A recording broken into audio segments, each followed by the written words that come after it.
Besh, wala talagang sumasagot eh. Besh, baka naman kasi sarado na yung office nila. Gabi na ho, anong oras na rin kasi. Try mo na lang bukas ng umaga. Ay, i-message mo kaya sila sa Friends Book. Baka 24/7 yung sagot nila doon. Dali, dali. Wait lang. Hello po.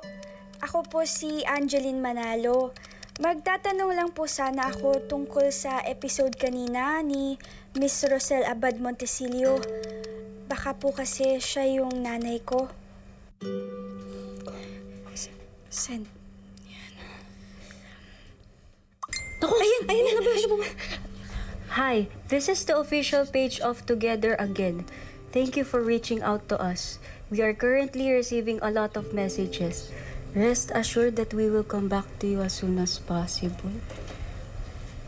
Ano ba naman yun, Besh? Auto-reply? Hindi naman pala makausap yan. Alam mo, ang dami-dami ng paasa sa mundo ay dadagdag pa yan.